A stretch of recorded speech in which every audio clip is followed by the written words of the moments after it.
10 facts that show exactly what will happen without net neutrality. Number 10. Countless companies have blocked Skype. When Skype first came out on the market, we got to see firsthand exactly what internet providers do when nobody stops them. They'll block the competition. As far as they were concerned, Skype was a threat. Most internet providers also sold phone plans, and Skype was giving people a cheaper way to make phone calls. They didn't have any way of competing, so they just shut Skype down. AT&T pressured Apple into blocking the Skype app on all iPhones, and they weren't the only ones to do it. Companies all around the world followed suit, and most didn't stop at Skype. They blocked every program you could use to make phone calls online altogether. Number 9. Comcast, Verizon, and Metro PCS have all slowed down Netflix. Metro PCS isn't the only company to pitch a war against video services. Verizon has also been caught slowing down Netflix users.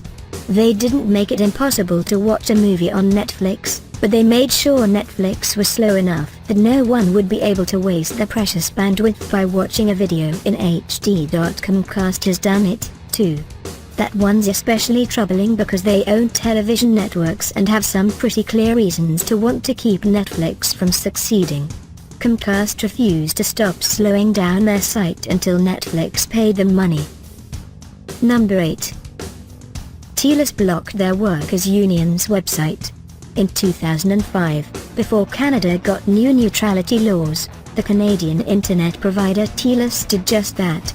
Their workers were on strike, and the union had set up a website called Voices for Change that laid out their complaints and their demands. And TELUS blocked it. TELUS blocked its customers from seeing the union's website and, in the process, blocked them from another 766 websites hosted on the same server. They censored an entire section of the internet entirely because they didn't like what people were saying. Number 7. PlusNet charged customers extra to play online games. Before the United Kingdom introduced net neutrality, the company PlusNet tried a strange plan to keep their bandwidth down. From now on, they told their customers, anyone who wanted to play online games was going to have to pay extra. The company set up a tier of different data plans, asking their customers to decide if they wanted to be able to surf the internet, stream videos, play video games, or do all three. If they weren't willing to pay for the premium package, they'd have to pay extra. Number 6. Comcast and Cox Cable blocked VPN. In 2001, Comcast and Cox Communications updated their terms of services. From now on, they declared, all of their customers had to agree not to use a VPN, unless they were willing to pay for it. Number 5. Verizon blocked Google Wallet.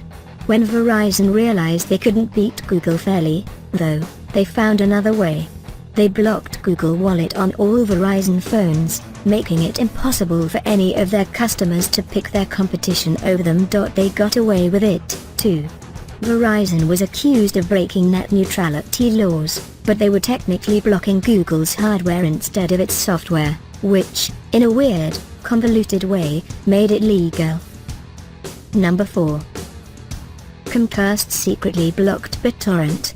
In 2007, Comcast was caught blocking peer-to-peer programs like BitTorrent.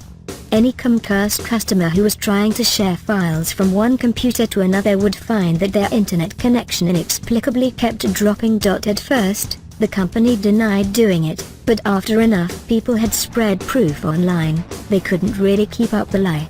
Comcast was caught and charged for deliberately dropping anyone who used a peer-to-peer program. Number 3. Verizon shut down Wi-Fi hotspots. When the technology to turn your phone into a Wi-Fi hotspot came out, Verizon Wireless thought they'd found a great way to gouge a little bit more money out of their customers. They started offering it as an add-on. For an extra $20 a month, they announced, their customers could use their phone's data plan through another device like a computer. Number 2. Windstream impacts fire redirected Google searches. In 2005, Windstream Communications was trying to get their search engine on the market and compete against Yahoo and Google. There was just one problem: their search engine was awful. Windstream, though, wasn't about to give up. They tried something pretty bold. They set up a redirect. Any Windstream customer who typed something into Google would just be forcibly redirected to the Windstream search engine instead of getting Google results. Number 1. Verizon has admitted they plan on censoring the internet. Most companies trying to end net neutrality are trying to hide what they're up to, but Verizon, if nothing else, has been almost excessively honest about it. They have directly and unambiguously said that they want to end net neutrality so that they can censor free speech. A Verizon attorney told the FCC that they believe that, as broadband providers, they transmit the speech of others and deserve the right to what they call editorial discretion. Just as a newspaper is entitled to decide which content to publish and where, the attorney said, broadband providers may feature some content over others.